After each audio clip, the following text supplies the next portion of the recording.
Hello साथियों, कैसे हो। उम्मीद करता हूँ कि घर बैठे आप अच्छी तैयारियों में जुटे हुए हैं। इसी आशा और विश्वास के साथ एक और सेशन में सभी साथियों का हार्दिक स्वागत और अभिनंदन।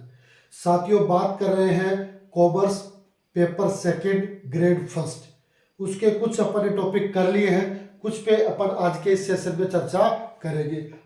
आज के इस सेशन में कुछ और न्यूमेरिकल क्वेश्चन जो आपके परीक्षा में आ सकते हैं, उन क्वेश्चनों पर आज के इस सेशन में चर्चा करेंगे। और सेशन को स्टार्ट करूं उससे पहले मेरा आपसे वही निवेदन रहेगा कि इस सेशन को जो ही आगाज होता है उस समय आप तुरंत इस सेशन को अपने साथियों के साथ शेयर कर दें। जो भी कॉमर्स रिलेटेड एग्जाम की तैयारी कर रहा है और गवर्नमेंट जॉब की वो तैयारी कर रहा है, उसकी जो लेटेस्ट अपडेट है वो आपको इस ऑनलाइन प्लेटफॉर्म पर मिलती रहती है। तो उसके लिए भी आप चैनल को सब्सक्राइब कर लें और साथ में सेशन को शेयर करते रहें। और अपना जो व्हाट्सअप जितने भी ग्रुप है उनको भी शेयर कर दें। फेसबुक, व्हाट्सअप, इंस्टाग्राम, कहीं पे भी जहाँ पे भी आपको लगता है वहाँ पर सेशन को शेयर कर दें, ताकि और साथी हमारे साथ जुड़े और उनका मनोबल है वो बढ़े। क्योंकि कॉमर्स ग्रेड फर्स्ट की बात करूं तो 340 पोस्ट है वो कम नहीं होती है ना।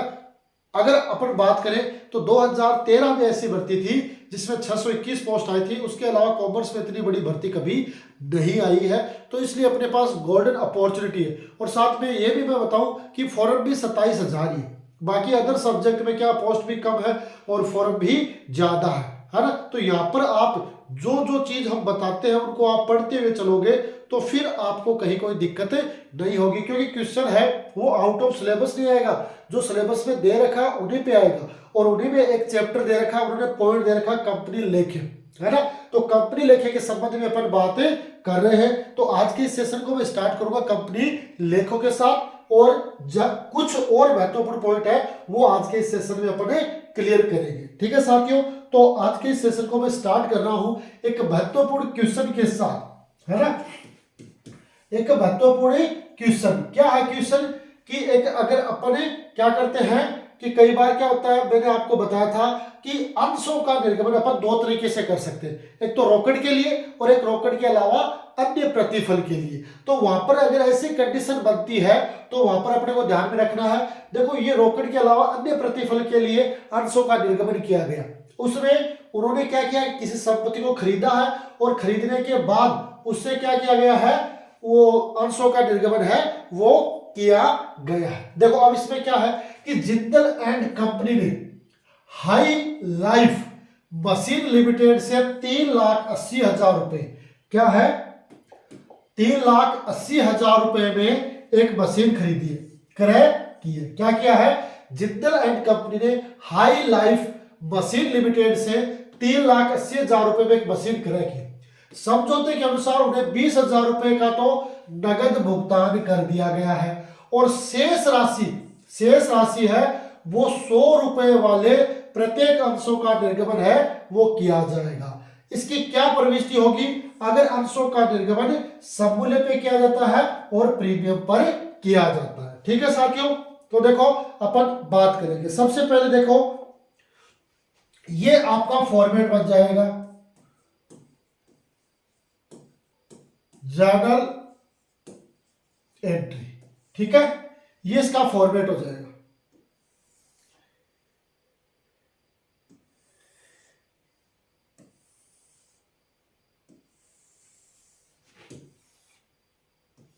ठीक है ना। अब इसमें अपना डेट लिखते हैं अपन, पर्टिकुलर, फिर एक एलएफ आता है, फिर डेबिट और क्रेडिट। ठीक है, ये आएगा, है ना। सही आ रही है, क्लियरिटी सही है, क्लियरिटी सही है। चलो अब देखो इसमें क्या है कि सबसे पहले आपने क्या किया है, हाई लाइफ मशीन लिमिटेड से मशीनें खरीदी है, कितने में, 3,80,000 रुपए में। तो आपके पास व्यापार में क्या आई है, व्यापार में आपके पास क्या आई है, मशीनरी, है ना। तो एंट्री क्या हो जाएगी, machinery account DR to high Life subsidiary limited account कितने में खरीदी है? 3,80,000 रुपए, 3,80,000 रुपए में। ठीक है, पहली प्रविष्टि होगी। ठीक है, क्या किया आपने? मशीनरी खरीदी है किससे? हाई लाइफ मशीनरी लिमिटेड में। ठीक है, एंट्री होगी मशीनरी अकाउंट या to high life machinery limited. पहली प्रविष्टि यही हो जाएगी, है ना। पहली प्रविष्टि दोनों में सेम ही रहेगी। अब यहां पे अपन बात करें सब मूल्य पर, दिखेगा नहीं शायद।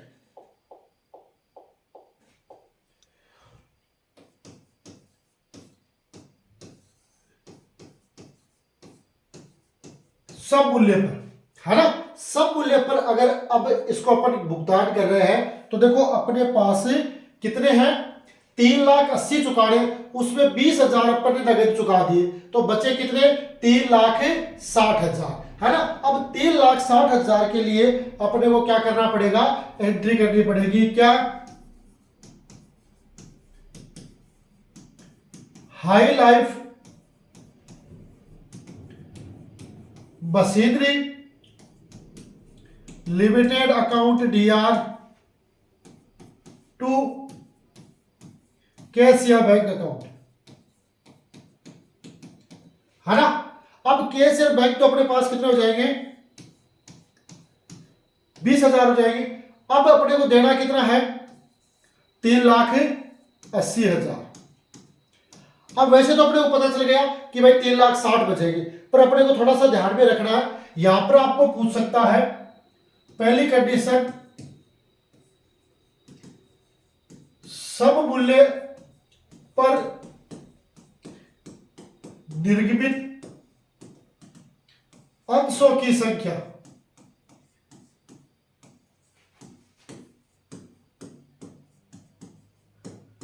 अंशों की संख्या। तो देखो कितना भुगतान करना पड़ रहा है? 3,60, 100 रुपए का है तो कितने आ जाएंगे?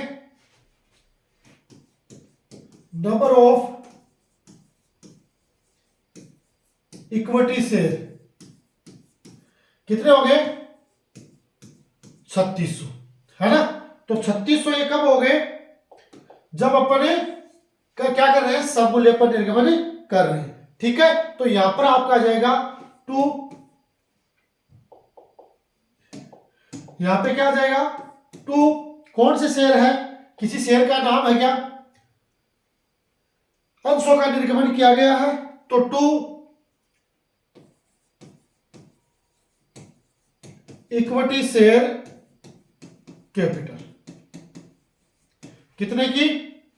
3,60,000। हो गई बात,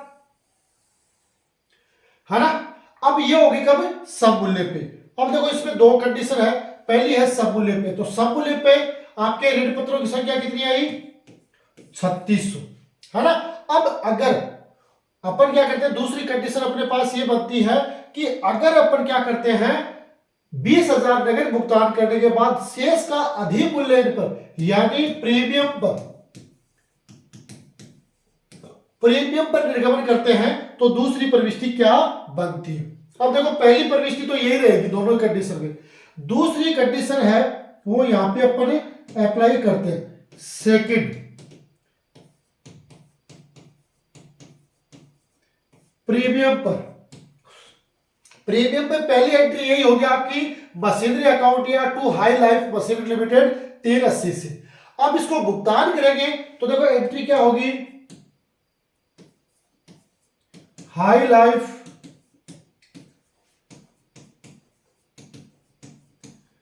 machinery limited account DR to cash या बैंक टू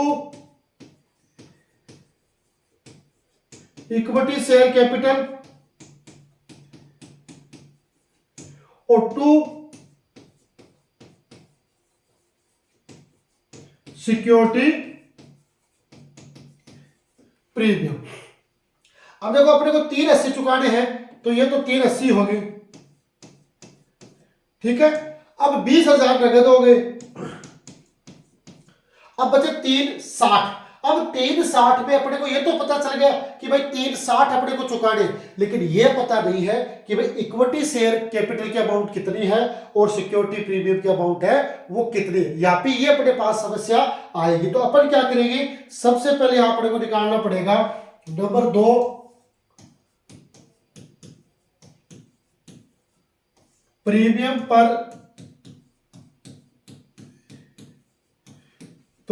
पर निर्गमित अंशों की संख्या। प्रीमियम पर निर्गमित अंशों की संख्या, तो यहां पर आएगा आपका नंबर ऑफ इक्विटी शेयर, है ना। अब देखो अपने पास कितनी अमाउंट है, 3,60,000 रुपए रिमेनिंग है ना। अब उसमें अपन क्या करेंगे, प्रीमियम कितना है, प्रीमियम कितना है 20%, यानी 20 रुपए, है ना। तो अपना हो जाएगा 100 प्लस 20 यानी 120। अब इसमें भाग देंगे तो ये अपने पास कितने आ जाएंगे 3,000। नंबर ऑफ इक्विटी शेयर कितने आ जाएंगे 3,000। अब 3,000 आते ही अपन इक्विटी शेयर कैपिटल 3,000 को 100 से गुणा करेंगे तो ये तो आएंगे आपके 3 लाख। फिर 3,000 को 20 से गुणा करेंगे तो ये आएंगे अपने 60,000, है ना। ये आएंगे अपने 60,000। अब अपनी मेरी बात आप आसानी से समझ गए होंगे। मैं यहां क्या कहना चाहता हूं, मैं ये नहीं कहना चाहता कि भाई इतना बड़ा सवाल आपके एग्जाम में आएगा, लेकिन ये कई अतिशयोक्ति नहीं होगी अगर ऐसा आपसे पूछ ले कि भाई निर्गमित अंशों की संख्या कितनी है, प्रीमियम पे निर्गमित अंशों की संख्या कितनी है, ये जरूर आपसे पूछा जा सकता है ना। तो ये चीज अपने को ध्यान में रखनी है कि सममूल्य पे निर्गमन, है ना, और प्रीमियम पे निर्गमन की दोनों कंडीशन है वो यहाँ पे अप्लाई होती है। लेकिन अपने को ध्यान में रखना चाहिए कि जब प्रीमियम पे है तो प्रीमियम ऐड होगा और निर्गमित अंशों की संख्या क्या हो जाएगी, कम हो जाएगी। ठीक है साथियों, समझ गए मेरी बात, क्लियर है सारी बात, सारी बात क्लियर है ना। अब तो डाउट नहीं किसी प्रकार का, तो देखो ये चीज अपने को क्लियर करके रखनी है। ठीक है, तो ये एक छोटा सा प्रैक्टिकल क्वेश्चन था जिसमें इस तरह की बातें आपसे पूछी जा सकती है। बढ़े आगे, ये बात हो गई। अब देखते हैं अंशों का हरण। ये एक इंपॉर्टेंट टॉपिक है ना, है ना। शेयर फॉरफिटेड, अंशों का हरण। इसमें क्या होता है कि जब एक कंपनी अपने अंशों का निर्गमन करती है, अंशों के निर्गमन की 2 शर्तें होती है, एक तो सममूल्य पे और एक प्रीमियम पे। और प्रीमियम के अलावा भी 2 कंडीशन और होती है, एक तो होती है रोकड़ के लिए अंशों का निर्गमन और एक होता है रोकड़ के अलावा अन्य प्रतिफल के लिए ऋण पत्रों या अंशों का निर्गमन। अब वहां पर होता क्या है कि कई बार कुछ अंशधारी ऐसे होते हैं जो मांग राशि का भुगतान नहीं करते, जैसे उन्होंने आवेदन राशि चुका दी, आवंटन चुका दिया, कुछ तो ये होते हैं आवंटन ही नहीं चुकाते, है ना। तो उनको क्या करती है कंपनी, एक निश्चित समय अवधि बाद, है ना, उनको नोटिस जारी करती है और उसके बाद भी वो आवंटन राशि, प्रथम कॉल, आपकी सेकंड कॉल, तो उनका भुगतान नहीं करते हैं, तो उन अंशों का क्या किया जाता है, हरण कर लिया जाता है। उन अंशों को क्या किया जाता है, जब्त किया जाता है ना। उन अंशों को क्या किया जाएगा, जब्त किया जाएगा। तो वो होता है हरण। हरण का मतलब है कि कंपनी उन अंशों का जो प्रमाण पत्र है ना, उनको अपने पास जब्त कर लेती है और इस तरह का प्रावधान बना देती है कि भाई आगे आप उन अंशों को क्या नहीं कर सकते, भुना नहीं सकते। तो इसमें क्या होता है, देखो कि कुछ अंशधारक एक या अधिक किस्तों अर्थात आवंटन राशि या मांग राशि का भुगतान करने में असफल होते हैं। या तो वो क्या करते हैं कि भाई आवंटन राशि नहीं चुका पाते हैं, है ना, या वो मांग राशि चुकाने में असफल होते हैं। इस परिस्थिति में कंपनी अंतर नियमों में उल्लेखित प्रावधान के अनुसार इन अंशों का हरण आवंटन को रद्द करके और प्राप्त राशि वो जब्त कर लेती है। क्या करेगी, हरण का मतलब क्या है कि जैसे मान लो कोई साझेदार, कोई अंशधारी है, उसने आवेदन राशि चुका दी है ना, आवेदन चुका दी और आवंटन चुका दी, ये दोनों चुका दिए। और आपकी जो प्रथम कॉल है, प्रथम मांग तथा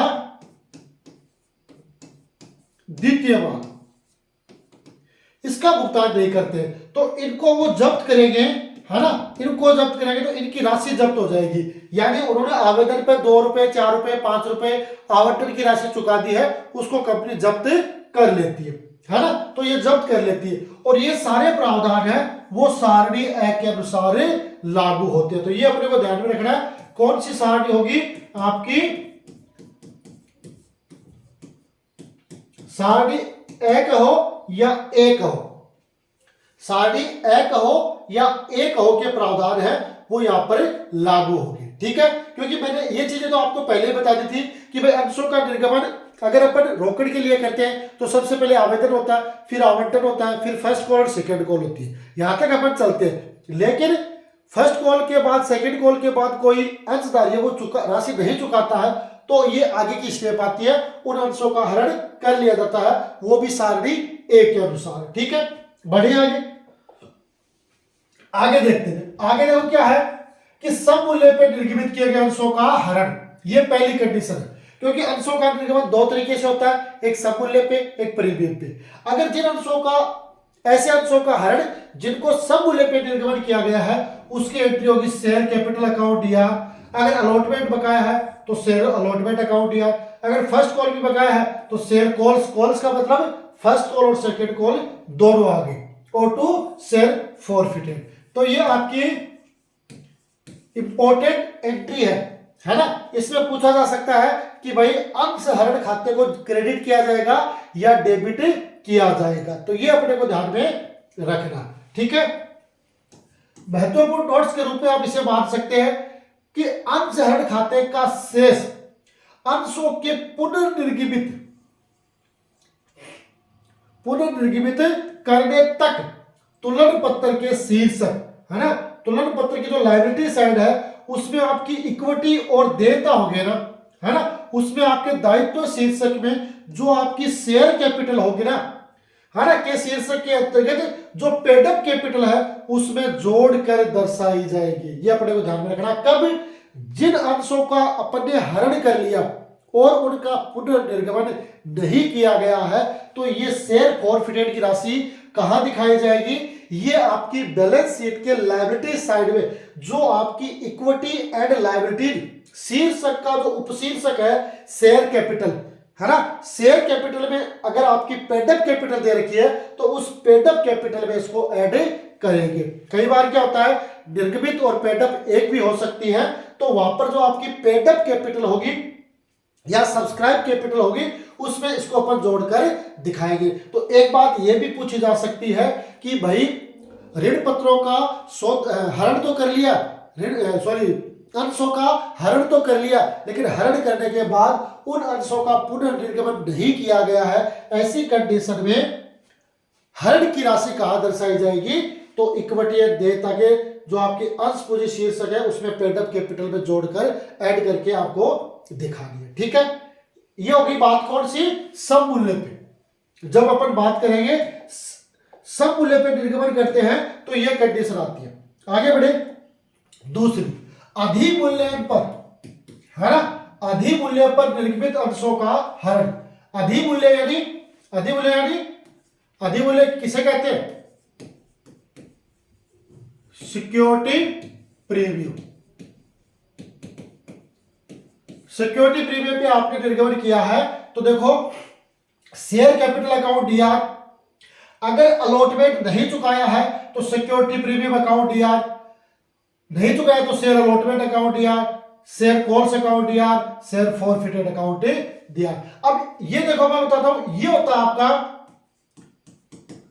जब्त अंशों,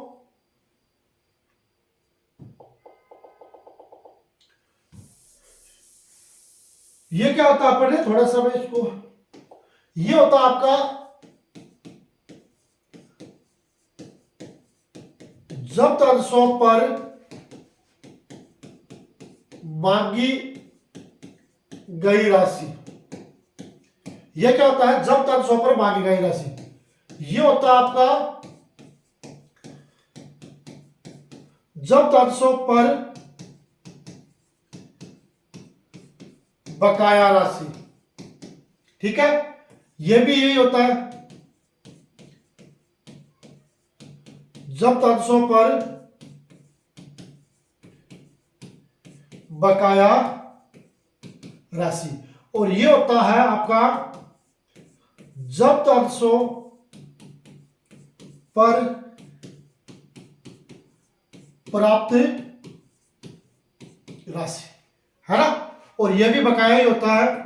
अगर आपका अलॉटमेंट बकाया, प्रीमियम तो बकाया रहेगा, अलॉटमेंट बकाया है तो कब होगी ये, जब अपन ने अंशों का जो निर्गमन है वो प्रीमियम पे किया है। तो ये होता है शेयर कैपिटल अकाउंट यार, इस पे आता है जब्त अंशों पर मांगी गई राशि, सिक्योरिटी प्रीमियम बकाया राशि, टू शेयर अलॉटमेंट जब्त अंशों पर बकाया राशि, share calls first call second call हो सकती है जब्त अंशों पर बकाया राशि, और शेयर फॉरफिटेड जब्त अंशों पर प्राप्त राशि। ये इसकी प्रविष्टि होती है कब, जब अपन ऋण पत्रों का निर्गमन है वो किस पे करते हैं, किस पे, प्रीमियम पे।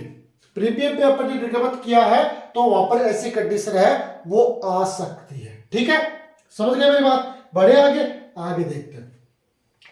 एक एग्जाम्पल के माध्यम से अपन इसको समझने का प्रयास करेंगे।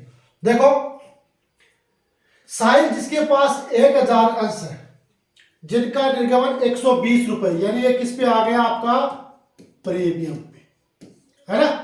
120 रुपए प्रति अंश, जिसका अंकित मूल्य 100 रुपए प्रति अंश है। द्वितीय और अंतिम मांग जो 20 रुपए प्रति अंश है का भुगतान नहीं किया गया, कंपनी द्वारा हरण कर लिया गया, है ना। तो हरण की प्रविष्टि, सिर्फ और सिर्फ अपने को हरण की प्रविष्टि पूछी है। तो यहां पर देखो, ये एक छोटा सा सवाल है और परीक्षा में ऐसा सवाल आ भी सकता है, कहीं कोई दिक्कत नहीं है ना। इस सवाल को जिसको आता है वो विद 30 सेकंड में कर सकता है, यानी 30 सेकंड में इस सवाल को आप कर सकते हो अगर आपको आता है तो, है ना। तो क्योंकि बोर्ड का तो टारगेट क्या होता है कि भाई आपको 180 मिनट में 150 क्वेश्चन करने, है ना। तो लगभग अपने को 1 मिनट से ज्यादा का समय मांगते हैं। अब इसमें तो 1 मिनट लगती नहीं है, तो ऐसा क्वेश्चन पॉसिबल है। अब देखो यहां पर हरण की है तो एंट्री क्या होगी, कौन सा शेयर है, शेयर के बारे में कुछ नहीं कह रखा है तो अपन इक्विटी शेयर भी मान सकते हैं और शेयर कैपिटल भी लिख लेते हैं। चलो इक्विटी ही मान लेते हैं, है ना। तो देखो इसमें एंट्री क्या होगी, equity share capital account D R. अब इसमें मैंने क्या बताया था, अभी मैंने बताया था आपका जब्त अंशों पर मांगी गई राशि, जब्त कितने हुए हैं 1000, मांगे कितने गए हैं, मांगे कितने गए हैं भाई पूरे 100 मांगे गए हैं, जब्त अंशों पर पूरे 100 रुपए मांगे गए हैं। तो जब्त अंशों पर मांगी गई राशि 1000 को 100 से गुणा कर देंगे तो कितने हो गए 1 लाख रुपए। ठीक है, अब यहां पर अलॉटमेंट भी बकाया नहीं है, सिर्फ और सिर्फ आपकी सेकंड कॉल बकाया। तो to equity share second and final call. ठीक है, अब ये भी मैंने क्या बताया था, जब्त अंशों पर बकाया राशि। तो जब्त कितने हैं 1000 है और इन पे 20 रुपए बकाया है ना। जब्त अंशों पर बकाया राशि, तो यहां पर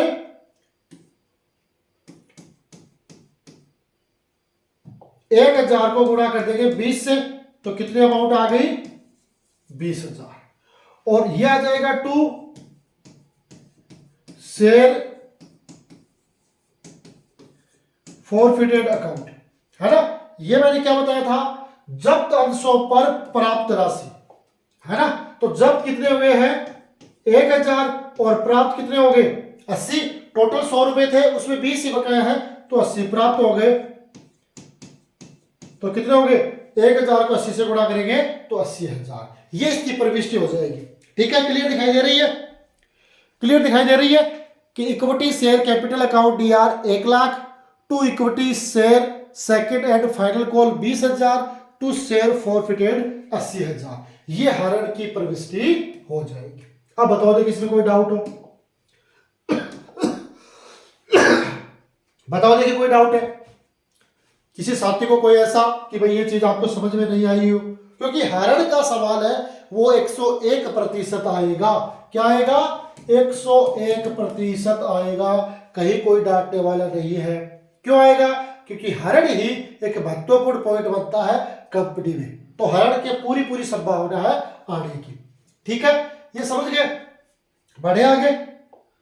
आगे देखो एक और महत्वपूर्ण क्वेश्चन, और वो किसके रिलेटेड है? सुनैना से, है ना। सुनैना जिसके पास 10 रुपए प्रत्येक के 500 अंश है ना, उसने आवंटन राशि 4 रुपए प्रति अंश 2 रुपए अधिमूल्य सहित यानी प्रीमियम सहित और 3 रुपए प्रथम और अंतिम भाग राशि का भुगतान नहीं किया।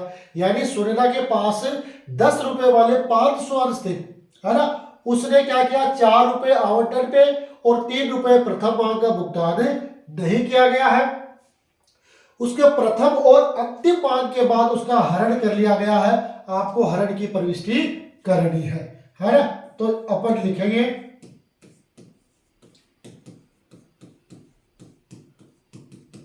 हरण की प्रविष्टि, और वही है।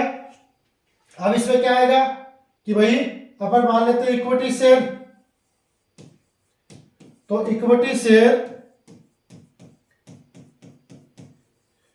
कैपिटल अकाउंट डीआर, जब्त अंशों पर बकाया राशि, जब्त कितने हैं? 500, जब्त अंशों पर मांगी गई राशि, जब्त अंशों पर मांगी गई राशि कितने हैं? 510 रुपए के हिसाब से कितने हो गए? 5,000। अब देखो इसने आवंटन नहीं चुकाया, इसका मतलब प्रीमियम भी नहीं चुकाया, तो सिक्योरिटी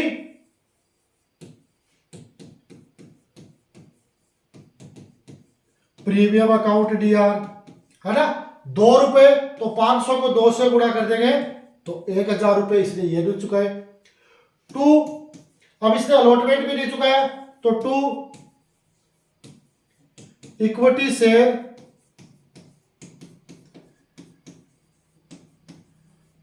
अलॉटमेंट अकाउंट, है ना। जब्त अंशों पर बकाया, तो जब कितने हैं?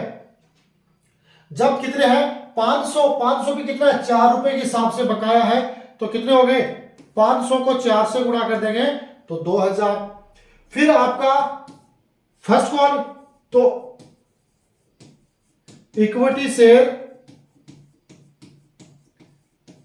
First and final call account, है ना। फर्स्ट एंड फाइनल कॉल, तो फर्स्ट एंड फाइनल कॉल कितनी है? 1500 को 3 से, 3 रुपए बकाए हैं, 500 को 3 से करेंगे तो 1500। फिर आता है आपका 2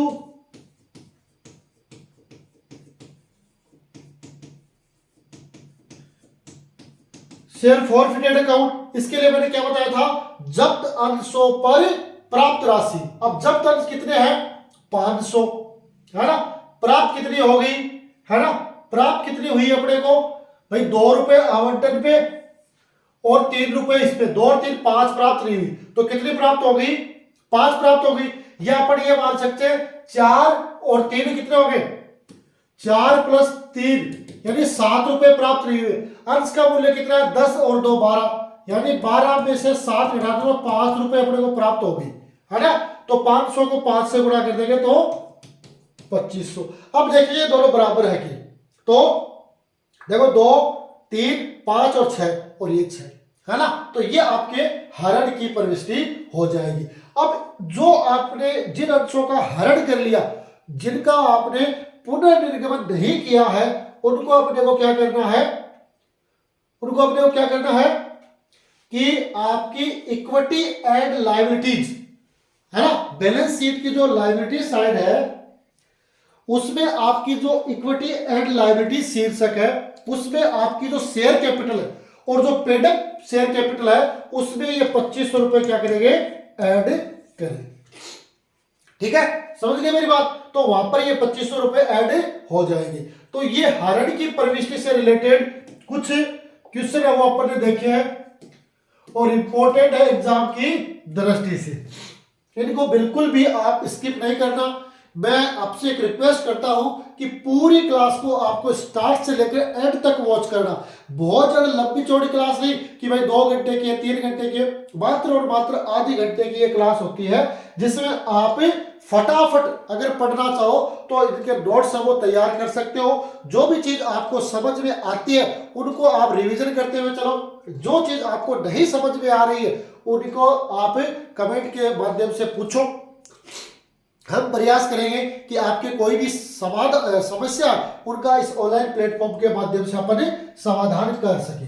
ठीक है साथियों, तो ये था आज का एक और शानदार और छोटा सा सेशन जो मैंने आपके साथ शेयर किया है।